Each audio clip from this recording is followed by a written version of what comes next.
January 22nd, 1879. A morning like any other on the plains of what is now KwaZulu-Natal, South Africa. The sun was rising over the rocky face of a mountain the local people called Isandlwana. A name that, loosely translated, means something resembling a small house, or by some accounts, the second stomach of a cow. It was an unremarkable hill in an unremarkable landscape, and within hours, it would become the site of the worst military defeat the British Empire had suffered at the hands of a non-European force in its entire history. To understand what happened that day, you have to go back further. You have to understand what the British Empire was in 1879, and what it believed about itself. The Victorian British military was, by almost any measure, the most technologically advanced fighting force on the planet. They had the Martini Henry rifle, a single-shot breech-loading weapon capable of firing 12 rounds per minute in trained hands, a gun that could drop a man at 500 yards. They had artillery. They had logistics. They had decades of colonial warfare behind them, from India to Afghanistan to West Africa. They had won, almost always, and that winning had created something perhaps more dangerous than any weapon. It had created certainty. Lord Frederick Augustus Thesiger, the second Baron Chelmsford, was the kind of man the Empire produced in abundance during that era. Educated, decorated, deeply convinced of British superiority, and almost constitutionally incapable of taking a threat seriously when that threat came from people he considered primitive. He had arrived in South Africa to resolve what London called the Zulu question. The Zulu kingdom, under King Cetshwayo Compand, had refused to dismantle its military system and submit to British authority. An ultimatum had been issued. It was ignored. And so Chelmsford crossed the Buffalo River with 3 columns of men, planning a swift and decisive campaign that would end in weeks. He had never fought the Zulus. He was about to learn something that would haunt him for the rest of his life. The Zulu military was not what Chelmsford imagined. It was not a mob of warriors with spears running blindly into battle. It was a sophisticated, disciplined, and brilliantly organized fighting force built over generations. The Impi, the Zulu army, was divided into Amabutho age regiment formations where men of similar age trained, lived, and fought together from youth into adulthood. This created units with extraordinary cohesion, men who had known each other for decades, who trusted each other instinctively, who moved and thought as a single organism. At the heart of Zulu battlefield doctrine was a formation so elegant in its logic that military historians still study it today. The Zulus called it the chest and horns, or in their language, the Izimpondo Zenkamo, the beast's horns. The concept was deceptively simple. A large central force, the chest, would engage the enemy head-on, pressing forward, fixing the enemy in place, drawing their attention and their fire. While the chest held the enemy's gaze, 2 fast-moving flanking columns, the horns, would sweep outward like arms wrapping around prey, encircling the enemy completely before he understood what was happening. And behind the chest, sitting with their backs to the battle so they would not grow too excited and charge prematurely, the loins waited. Fresh reserves ready to chase down anyone who tried to escape the closing trap. It was, in essence, a killing machine designed for total annihilation. Not merely defeat, but destruction. King Cetshwayo understood something that his commanders in the field perhaps did not fully appreciate. He understood that winning a battle against the British was not the same as winning a war against the British Empire. He had tried diplomacy. He had tried delay. He had sent messages to the Cape Colony and even to London, arguing that the ultimatum was unjust, that his kingdom posed no threat, that war was unnecessary. Those messages were politely received and completely ignored. Because the decision to go to war had never really been about the Zulu threat. It had been about territory, about politics, about the ambitions of men like Sir Bartle Frere, the High Commissioner for Southern Africa, who dreamed of a confederation of British-controlled states that required the Zulu kingdom to simply cease to exist in its current form. Cetshwayo was a king being walked toward a cliff by men who had already decided he would fall. When war came, he gave his commanders clear instructions. Do not cross into British territory. Do not attack civilians. Fight only if attacked. He was trying, even at this late stage, to limit the conflict, to demonstrate restraint that might eventually force a negotiated settlement. His commanders respected these orders. But they were also warriors, and when the moment came, they fought as warriors. The main Zulu force numbered somewhere between 20 and 25,000 men, an enormous army by any standard of the era. Chelmsford, operating on faulty intelligence and excessive confidence, divided his central column and took a large portion of his forces away from the camp at Isandlwana to chase what he believed was the main Zulu force in a completely different direction. He left the camp defended by approximately 1,700 men. Roughly half of them British regulars from the 24th Regiment of Foot, the rest native contingent troops and various support personnel. He did not order the camp to be fortified. He did not order the wagons to be arranged in a defensive circle, a standard colonial warfare precaution. He did not believe it was necessary. The Zulus, he told himself, would not attack in daylight. They were superstitious about the date, he had been told. There was a partial lunar eclipse expected. They would wait. He was wrong about almost everything. The Zulu army had been camped in a ravine called the Ngweni Valley, less than 8 miles from the British camp, completely hidden, completely silent, tens of thousands of warriors sitting motionless in a space so well concealed that British scouting patrols had passed within a few miles without detecting a single man. This was not luck. This was discipline of an almost supernatural quality. 20-some thousand human beings holding still, holding silent, across multiple days, waiting for the right moment. The right moment came unexpectedly.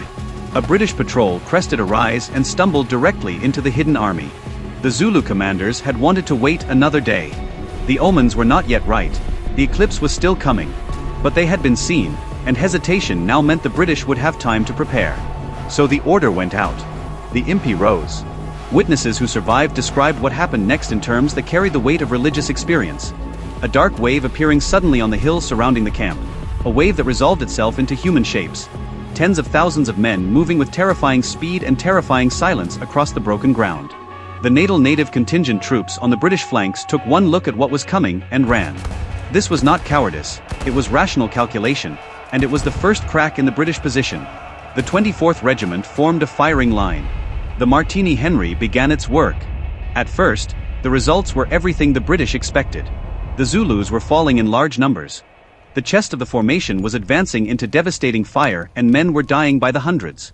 But the horns were already moving, sweeping wide, using the broken terrain, the dongas and gullies and long grass of the African plain, to stay out of direct fire while they closed the circle. And then came the problem that no one in the British command structure had adequately considered: ammunition. The Martini Henry was a magnificent weapon with one significant vulnerability: it was a single-shot rifle. Every round fired had to be manually ejected and replaced. At the rate the battle demanded, the men on that firing line were burning through cartridges at extraordinary speed. And the ammunition, stored in heavy wooden boxes with copper screws, was not coming fast enough. The screws required tools to open. In the chaos of an assault, soldiers were begging for rounds and being told to wait. Quartermaster sergeants, following regulations designed for orderly depot situations rather than desperate combat, were refusing to hand ammunition to soldiers who could not prove they belonged to the correct unit. Men were dying on the line, while bureaucratic procedure was being observed 50 yards away. Some accounts describe soldiers using bayonets, rocks, anything they could find to pry open the boxes. Others describe runners being shot before they could make it back to the line with fresh supplies. The exact sequence of events will never be fully reconstructed because so few men survived to tell it. But the result is not disputed. The rifles that should have made the British line impregnable began to fall silent, one by one, and then in groups, and then in whole sections. When the Martini Henry stopped firing, it became something else, a long, heavy, awkward piece of metal with a bayonet attached. Designed for volley fire at distance, not for close-quarters struggle against a man who had trained his entire life for exactly that kind of fighting. The Zulu Iklwa was a short stabbing spear, redesigned in the early 19th century by the great military reformer Shaka Kasenzangakona to be a weapon of intimacy. Not thrown, but driven. The long throwing spear, the assegai, was released first at distance, and then the warrior closed fast, inside the reach of a rifle, inside the reach of a bayonet, and the Iklwa did its work. The left horn of the Zulu formation reached the rear of the British camp first, cutting off retreat, cutting off reinforcement. The chest pressed forward into the breaking line. The right horn closed from the other side. The camp was surrounded. What followed lasted perhaps 30 minutes. Some accounts say less. The British line, which had held with extraordinary courage against odds that were always impossible, simply ceased to exist. Those who broke and ran for the Buffalo River faced the loins, the reserve formation, fresh and waiting exactly for this moment. Of the roughly 1,700 men in the camp that morning, approximately 1,300 were killed. The dead included 52 officers, more than 700 British regular soldiers, and hundreds of native troops. It was, by any measure, a massacre. There is a cultural dimension to what happened after the fighting that the Victorian press would transform into a story of savagery, but which requires more careful understanding. The Zulus believed that when a man was killed, his spirit needed to be released from his body. This was accomplished by making an incision in the abdomen. It was a ritual act, not a gratuitous one. Rooted in a spiritual cosmology that the British soldiers on the ground neither knew nor would have cared about in that moment. For the survivors who fled across the river and for the British public who read the newspaper accounts, it became simply an image of horror, and horror, once fixed in the mind, is very difficult to examine with nuance. The news reached Lord Chelmsford as he was marching back toward the camp, puzzled by the distant sounds of firing he had heard earlier in the day. He arrived to find the dead. He arrived to find his certainty shattered. In London, the reaction was something the Empire rarely experienced: genuine shock. The Times described it as a calamity. Queen Victoria wrote in her diary that the news was dreadful. The government, which had not officially sanctioned the war in the first place, was furious at Frere and at Chelmsford. But publicly, there was something more complex happening. There was a need, a deep psychological need, to find quickly a story of British heroism that could absorb the shame. That story arrived almost immediately, because the same day, just a few miles away at a small mission station called Rorke's Drift, something extraordinary was happening. When the Zulu Right Horn finished its work at Isandlwana, a portion of the force, somewhere between 3,000 and 4,000 warriors, crossed into Natal and advanced on the station. The post had been warned by survivors fleeing the camp massacre and had perhaps 2 hours to prepare. Approximately 150 men were available to defend it. Many of them were from the hospital, sick or recovering from wounds. They were commanded by 2 young officers, Lieutenant John Chard of the Royal Engineers and Lieutenant Gonville Bromhead of the 24th Regiment. What they did in the hours that followed was build. They tore down walls, erected barricades from biscuit boxes and mail eye bags, connected the hospital to the storehouse with a defensive perimeter, created overlapping fields of fire. They turned a mission station into a fortress with hours of frantic labor. The attack came at dusk and continued through the night, assault after assault, the Zulus setting fire to the hospital roof to drive the defenders out. British soldiers cutting through interior walls to rescue the sick and move them to safety room by room, while the burning thatch fell around them. The firing was so sustained that the Martini Henrys grew too hot to touch. Soldiers urinating on the barrels to cool them enough to continue. By morning, the Zulus had withdrawn. The post had held. The cost was 17 British dead and 10 or 11 wounded. The Zulus lost somewhere between 300 and 500 men, though the exact number is uncertain. Rorke's Drift received 11 Victoria Crosses, the most ever awarded for a single action in British military history. The government and the press needed heroes, and they had them. The defenders of Rorke's Drift became the story. Isandlwana became the context, the dark before the dawn. But the men who fought and died at Isandlwana deserved more than to become context. The campaign continued. Chelmsford was reinforced with thousands of additional troops. He knew his career depended on ending the war before his replacement arrived from London. He pushed deep into Zululand through the following months, learning from his mistakes with painful slowness. At the Battle of Ulundi in July of 1879, he assembled his forces in the classic square formation with artillery at the corners and Gatling guns positioned to provide overlapping fire. The Zulus attacked as Zulus attacked, with courage and coordination, and died in extraordinary numbers against the walls of fire that the square produced. Ulundi lasted perhaps 30 minutes, much like Isandlwana, but with very different arithmetic. The Zulu kingdom was broken. Cetshwayo was captured, eventually brought to London, where he was received with something close to celebrity. Londoners who had read stories of Zulu savagery were oddly charmed by the dignified, intelligent man who sat across from them at formal dinners and explained, in careful terms, that he had never wanted the war. He was eventually allowed to return to Zululand, but as a diminished king in a fragmented kingdom. He died in 1884.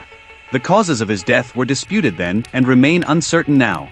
Some historians believe he was poisoned. Others attribute it to natural causes.